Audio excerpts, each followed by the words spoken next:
Maka Elifas orang Teeman menjawab, apakah manusia berguna bagi Allah? Tidak. Orang yang berakal budi hanya berguna bagi dirinya sendiri. Apakah ada manfaatnya bagi Yang Maha Kuasa kalau engkau benar? Atau keuntungannya kalau engkau hidup saleh? Apakah karena takutmu akan Allah, maka engkau dihukumnya dan dibawanya ke pengadilan? Bukankah kejahatanmu besar dan kesalahanmu tidak berkesudahan? Karena dengan sewenang-wenang engkau menerima gadai dari saudara-saudaramu dan merampas pakaian orang-orang yang melarat. Orang yang kehausan tidak kau beri minum air, dan orang yang kelaparan tidak kau beri makan. Tetapi orang yang kuat, dialah yang memiliki tanah. Dan orang yang disegani, dialah yang mendudukinya. Janda-janda kau suruh pergi dengan tangan hampa, dan lengan yatim piatu kau remukkan. Itulah sebabnya engkau dikelilingi perangkap dan dikejutkan oleh kedahsyatan dengan tiba-tiba. Terangmu menjadi gelap, sehingga engkau tidak dapat melihat, dan banjir meliputi engkau. Bukankah Allah bersemayam di langit yang tinggi? Lihatlah bintang-bintang yang tertinggi, betapa tingginya. Tetapi pikirmu, tahu apa Allah? Dapatkah ia mengadili dari balik awan-awan yang gelap? Awan meliputi dia, sehingga ia tidak dapat melihat. Ia berjalan-jalan sepanjang lingkaran langit.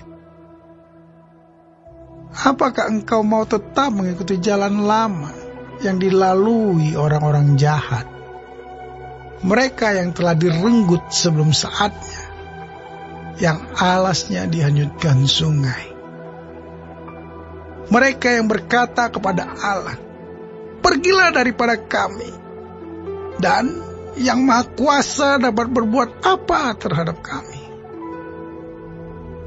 Namun dialah juga yang memenuhi rumah mereka dengan segala yang baik. Tetapi rancangan orang fasik adalah jauh daripadaku. Hal itu dilihat oleh orang benar, dan mereka bersukaria. Orang yang tidak bersalah mengolok-olok mereka. Sungguh, lawan kami telah dilenyapkan, dan peninggalan mereka telah habis dimakan api. Berlakulah ramah terhadap dia, supaya engkau tentram. Dengan demikian, engkau memperoleh keuntungan. Terimalah apa yang diajarkan mulutnya, dan taruhlah firman-Nya dalam hatimu. Apabila engkau bertobat kepada Yang Maha Kuasa dan merendahkan diri, apabila engkau menjauhkan kecurangan dari dalam kemahmu, membuang biji emas ke dalam debu, emas Ofir ke tengah batu-batu sungai, dan apabila Yang Maha Kuasa menjadi timbunan emasmu dan kekayaan perakmu, maka sungguh-sungguh engkau akan bersenang-senang karena Yang Maha Kuasa dan akan menengadah kepada Allah. Jikalau engkau berdoa kepadanya, Ia akan mengabulkan doamu, dan engkau akan membayar nasarmu. Apabila engkau memutuskan berbuat sesuatu, maka akan tercapai maksudmu, dan cahaya terang menyinari jalan-jalanmu. Karena Allah merendahkan orang yang angkuh, tetapi menyelamatkan orang yang menundukkan kepala. Orang yang tidak bersalah diluputkannya. Engkau luput karena kebersihan tanganmu.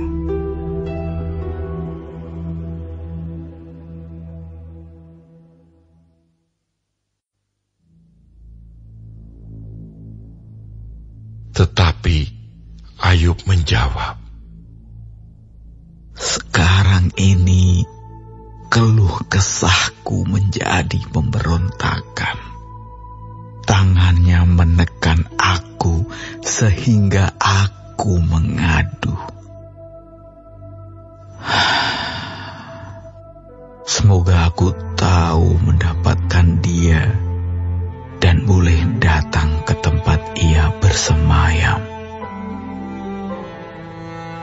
Maka akan kupaparkan perkaraku di hadapannya, dan kupenuhi mulutku dengan kata-kata pembelaan.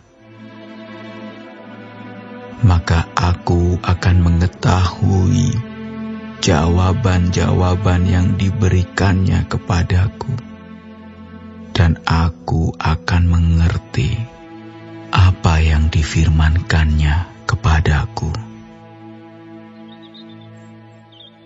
Sudikah ia mengadakan perkara dengan aku dalam kemahakuasaannya? Tidak. Ia akan menaruh perhatian kepadaku. Orang jujurlah yang akan membela diri di hadapannya, dan aku akan bebas dari hakimku untuk selama-lamanya.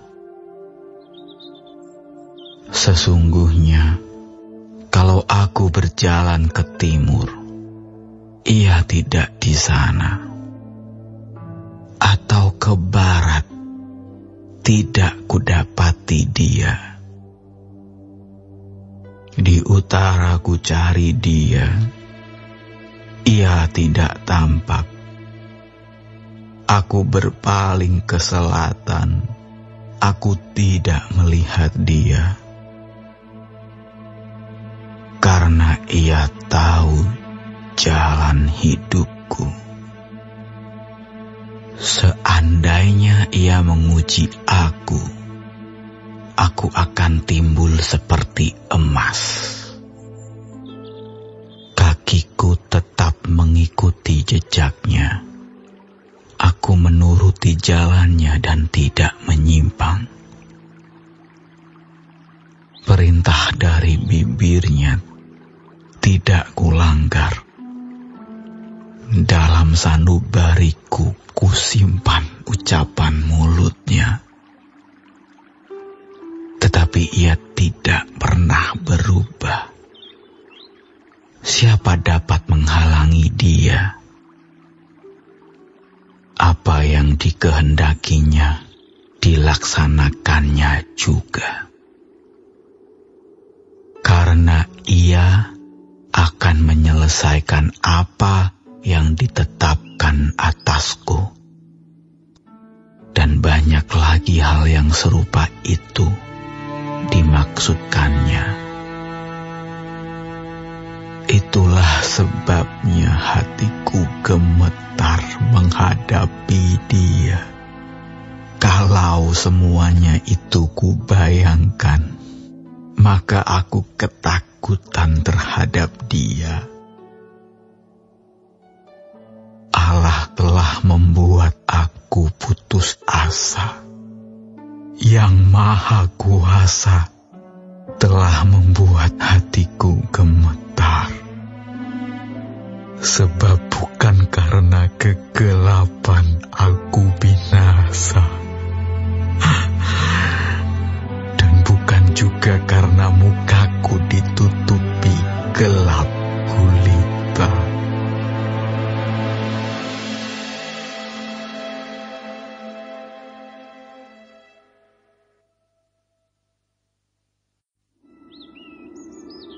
Mengapa Yang Maha Kuasa tidak mencadangkan masa penghukuman, dan mereka yang mengenal Dia tidak melihat hari pengadilannya? Ada orang yang menggeser batas tanah, yang merampas kawanan ternak, lalu menggembalakannya. Keledai kepunyaan yatim piatu dilarikannya, dan lembu betina kepunyaan seorang janda diterimanya sebagai gadai. Orang miskin didorongnya dari jalan. Orang sengsara di dalam negeri terpaksa bersembunyi semuanya. Sesungguhnya, seperti keledai liar di padang gurun, mereka keluar untuk bekerja, mencari apa-apa di padang belantara, sebagai makanan bagi anak-anak mereka. Di ladang mereka mengambil makanan hewan, dan kebun anggur milik orang fasik dipetiki buahnya yang ketinggalan. Dengan telanjang mereka bermalam karena tidak ada pakaian, dan mereka tidak mempunyai selimut pada waktu dingin. Oleh hujan lebat di pegunungan, mereka basah kuyup, dan karena tidak ada tempat berlindung, mereka mengimpitkan badannya pada gunung batu. Ada yang merebut anak piatu dari susu ibunya, dan menerima bayi orang miskin sebagai gadai. Dengan telanjang mereka berkeliaran karena tidak ada pakaian, dan dengan kelaparan mereka memikul berkas-berkas gandum. Di antara dua petak kebun, mereka membuat minyak. Mereka menginjak-injak tempat pengirikan sambil kehausan. Dari dalam kota terdengar rintihan orang-orang yang hampir mati, dan jeritan orang-orang yang menderita luka. Tetapi Allah tidak mengindahkan doa mereka. Ada lagi golongan yang memusuhi terang, yang tidak mengenal jalannya, dan tidak tetap tinggal pada lintasannya. Pada parak siang, bersiaplah si pembunuh. Orang sengsara dan miskin dibunuhnya, dan waktu malam ia berlaku seperti pencuri. Orang yang berzinah menunggu senja, pikirnya, jangan seorang pun melihat aku. Lalu dikenakannya tudung muka. Di dalam gelap mereka membongkar rumah. Pada siang hari mereka bersembunyi. Mereka tidak kenal terang, karena kegelapan adalah pagi hari bagi mereka sekalian, dan mereka sudah biasa dengan kedahsyatan kegelapan. Mereka hanyut di permukaan air, bagian mereka terkutuk di bumi. Mereka tidak lagi pergi ke kebun anggur mereka.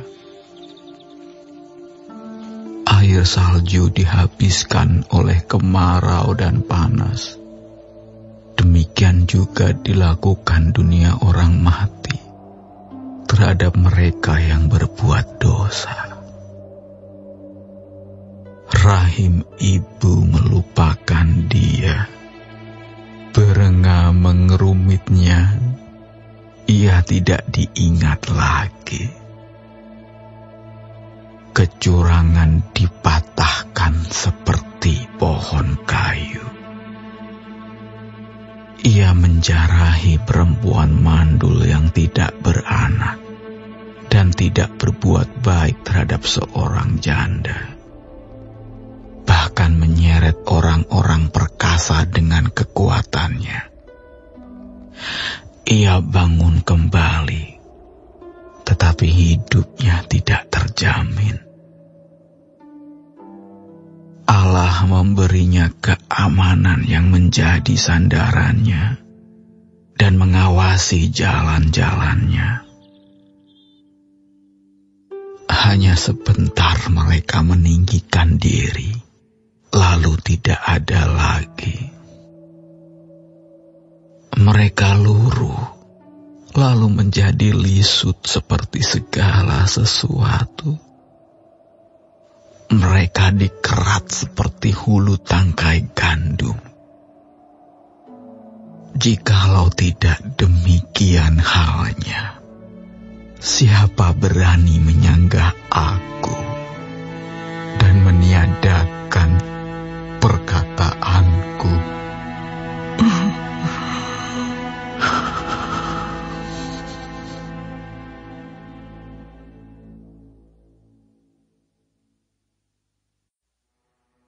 Untuk pemimpin biduan, Mazmur Daud.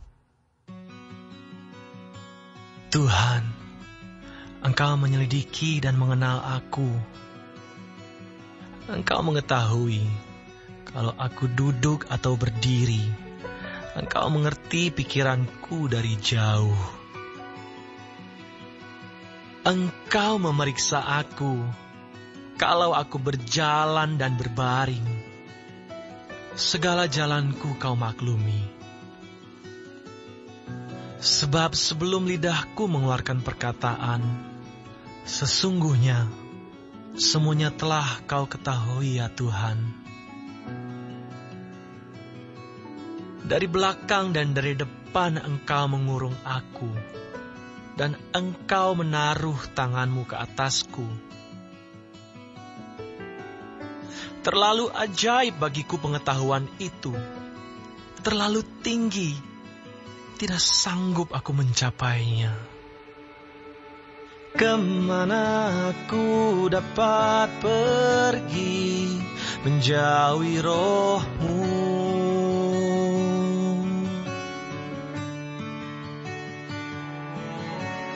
Kemana aku dapat lari dari hadapan-Mu?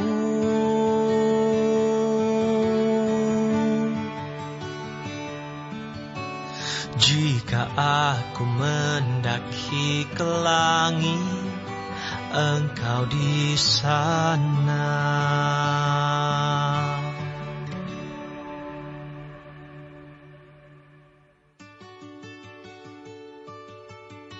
Jika aku menaruh tempat tidurku di dunia orang mati, di situ pun Engkau.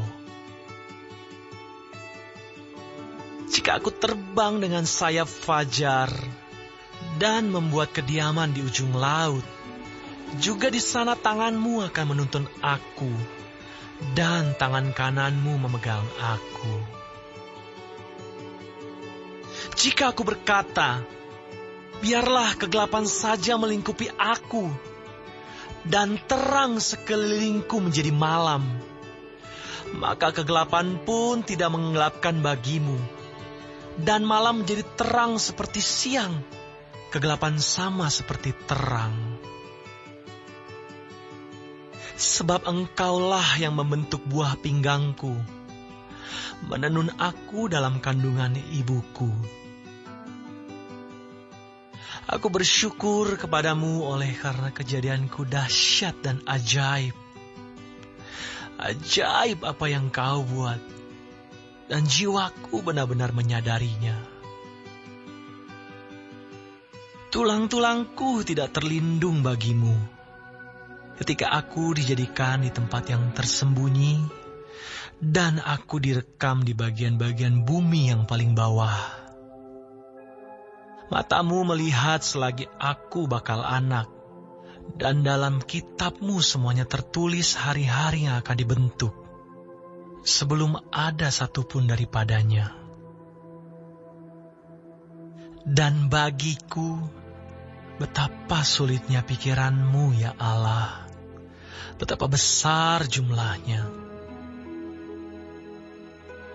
Jika aku mau menghitungnya, itu lebih banyak daripada pasir. Apabila aku berhenti, masih saja aku bersama-sama Engkau. Sekiranya Engkau mematikan orang fasik ya Allah, sehingga menjauh daripadaku penumpah-penumpah darah yang berkata-kata dusta terhadap Engkau dan melawan Engkau dengan sia-sia. Masakan aku tidak membenci orang-orang yang membenci Engkau ya Tuhan, dan tidak merasa jemu kepada orang-orang yang bangkit melawan Engkau.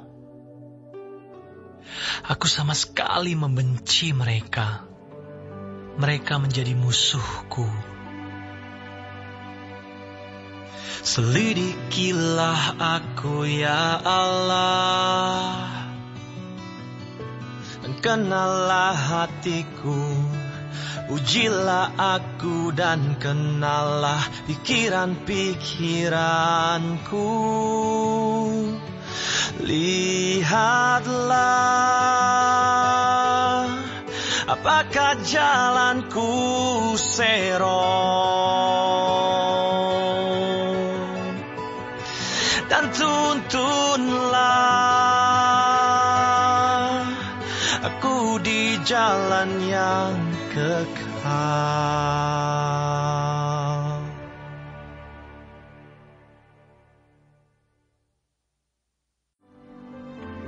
Dunia orang mati dan kebinasaan tak akan puas. Demikianlah mata manusia tak akan puas. Kui untuk melebur perak, dan perapian untuk melebur emas. Dan orang dinilai menurut pujian yang diberikan kepadanya.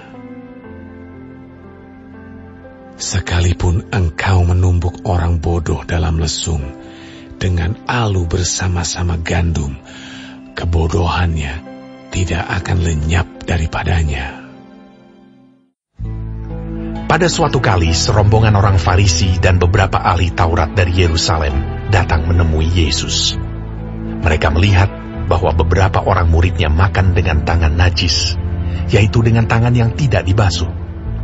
Sebab orang-orang Farisi, seperti orang-orang Yahudi lainnya, tidak makan kalau tidak melakukan pembasuhan tangan lebih dulu, karena mereka berpegang pada adat istiadat nenek moyang mereka.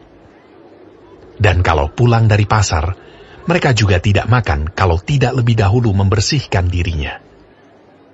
Banyak warisan lain lagi yang mereka pegang, umpamanya hal mencuci cawan, kendi, dan perkakas-perkakas tembaga. Karena itu, orang-orang Farisi dan ahli-ahli Taurat itu bertanya kepadanya, "Mengapa murid-muridmu tidak hidup menurut adat istiadat nenek moyang kita, tetapi makan dengan tangan najis?" Jawabnya kepada mereka, "Benarlah nubuat Yesaya tentang kamu, hai orang-orang munafik. Sebab ada tertulis, bangsa ini memuliakan aku dengan bibirnya, padahal hatinya jauh daripadaku.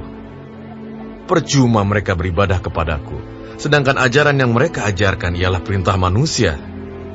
Perintah Allah kamu abaikan untuk berpegang pada adat istiadat manusia." Yesus berkata pula kepada mereka, "Sungguh pandai kamu mengesampingkan perintah Allah, supaya kamu dapat memelihara adat istiadatmu sendiri. Karena Musa telah berkata, hormatilah ayahmu dan ibumu, dan siapa yang mengutuki ayahnya atau ibunya harus mati. Tetapi kamu berkata, kalau seorang berkata kepada bapanya atau ibunya, apa yang ada padaku yang dapat digunakan untuk pemeliharaanmu sudah digunakan untuk korban, yaitu persembahan kepada Allah, maka kamu tidak membiarkannya lagi berbuat sesuatu pun untuk bapanya atau ibunya. Dengan demikian, firman Allah kamu nyatakan tidak berlaku demi adat istiadat yang kamu ikuti itu. Dan banyak hal lain seperti itu yang kamu lakukan. Lalu Yesus memanggil lagi orang banyak dan berkata kepada mereka, kamu semua, dengarlah kepadaku dan camkanlah. Apapun dari luar yang masuk ke dalam seseorang tidak dapat menajiskannya. Tetapi apa yang keluar dari seseorang, itulah yang menajiskannya. Barang siapa bertelinga untuk mendengar, hendaklah ia mendengar. Sesudah ia masuk ke sebuah rumah untuk menyingkir dari orang banyak, murid-muridnya bertanya kepadanya tentang arti perumpamaan itu. Maka jawabnya, apakah kamu juga tidak dapat memahaminya? Tidak tahukah kamu bahwa segala sesuatu dari luar yang masuk ke dalam seseorang tidak dapat menajiskannya? Karena bukan masuk ke dalam hati, tetapi ke dalam perutnya, lalu dibuang di jamban. Dengan demikian, ia menyatakan semua makanan halal. Katanya lagi, apa yang keluar dari seseorang, itulah yang menajiskannya. Sebab dari dalam, dari hati orang, timbul segala pikiran jahat, percabulan, pencurian, pembunuhan, perzinahan, keserakahan, kejahatan, kelicikan, hawa nafsu, iri hati, hujat, kesombongan, kebebalan.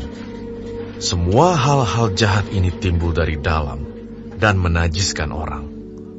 Lalu Yesus berangkat dari situ dan pergi ke daerah Tirus. Ia masuk ke sebuah rumah dan tidak mau bahwa ada orang yang mengetahuinya. Tetapi kedatangannya tidak dapat dirahasiakan. Malah seorang ibu yang anaknya perempuan kerasukan roh jahat segera mendengar tentang dia, lalu datang dan tersungkur di depan kakinya. Perempuan itu seorang Yunani bangsa Siro-Fenisia. Ia memohon kepada Yesus untuk mengusir setan itu dari anaknya. Lalu Yesus berkata kepadanya, biarlah anak-anak kenyang dahulu, sebab tidak patut mengambil roti yang disediakan bagi anak-anak dan melemparkannya kepada anjing. Tetapi perempuan itu menjawab, benar Tuhan, tetapi anjing yang di bawah meja juga makan remah-remah yang dijatuhkan anak-anak.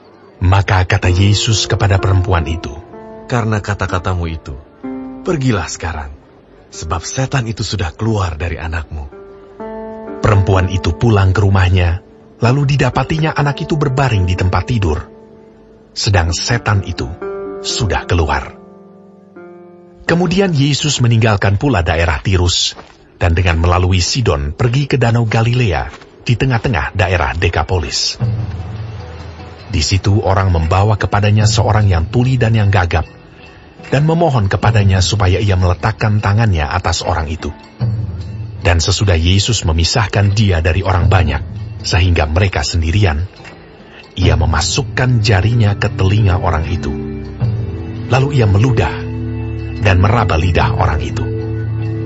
Kemudian sambil menengadah ke langit, Yesus menarik nafas dan berkata kepadanya, Efata, artinya, terbukalah. Maka terbukalah telinga orang itu, dan seketika itu terlepas pulalah pengikat lidahnya. Lalu ia berkata-kata dengan baik. Yesus berpesan kepada orang-orang yang ada di situ, supaya jangan menceritakannya kepada siapapun juga. Tetapi makin dilarangnya mereka, makin luas mereka memberitakannya. Mereka takjub dan tercengang, dan berkata, ia menjadikan segala-galanya baik, yang tuli dijadikannya mendengar, yang bisu dijadikannya berkata-kata. Memang orang mendengar bahwa ada percabulan di antara kamu, dan percabulan yang begitu rupa, seperti yang tidak terdapat sekalipun di antara bangsa-bangsa yang tidak mengenal Allah, yaitu bahwa ada orang yang hidup dengan istri ayahnya. Sekalipun demikian kamu sombong. Tidakkah lebih patut kamu berduka cita dan menjauhkan orang yang melakukan hal itu dari tengah-tengah kamu? Sebab aku, sekalipun secara badani tidak hadir, tetapi secara rohani hadir. Aku, sama seperti aku hadir, telah menjatuhkan hukuman atas dia yang telah melakukan hal yang semacam itu. Bila mana kita berkumpul dalam roh, kamu bersama-sama dengan aku, dengan kuasa Yesus, Tuhan kita. Orang itu harus kita serahkan dalam nama Tuhan Yesus kepada iblis, sehingga binasa tubuhnya, agar rohnya diselamatkan pada hari Tuhan. Kemegahanmu tidak baik. Tidak tahukah kamu bahwa sedikit ragi mengkamiri seluruh adonan? Buanglah ragi yang lama itu, supaya kamu menjadi adonan yang baru. Sebab kamu memang tidak beragi. Sebab anak domba Paskah kita juga telah disembelih, yaitu Kristus. Karena itu, marilah kita berpesta, bukan dengan ragi yang lama, bukan pula dengan ragi keburukan dan kejahatan, tetapi dengan roti yang tidak beragi, yaitu kemurnian dan kebenaran. Dalam suratku telah kutuliskan kepadamu, supaya kamu jangan bergaul dengan orang-orang cabul. Yang aku maksudkan bukanlah dengan semua orang cabul pada umumnya dari dunia ini, atau dengan semua orang kikir dan penipu, atau dengan semua penyembah berhala. Karena jika demikian, kamu harus meninggalkan dunia ini. Tetapi yang kutuliskan kepada kamu ialah, supaya kamu jangan bergaul dengan orang yang sekalipun menyebut dirinya saudara adalah orang cabul, kikir, penyembah berhala, pemfitnah, pemabuk, atau penipu. Dengan orang yang demikian, janganlah kamu sekali-kali makan bersama-sama. Sebab dengan wewenang apakah aku menghakimi mereka yang berada di luar jemaat? Bukankah kamu hanya menghakimi mereka yang berada di dalam jemaat? Mereka yang berada di luar jemaat akan dihakimi Allah. Usirlah orang yang melakukan kejahatan dari tengah-tengah kamu.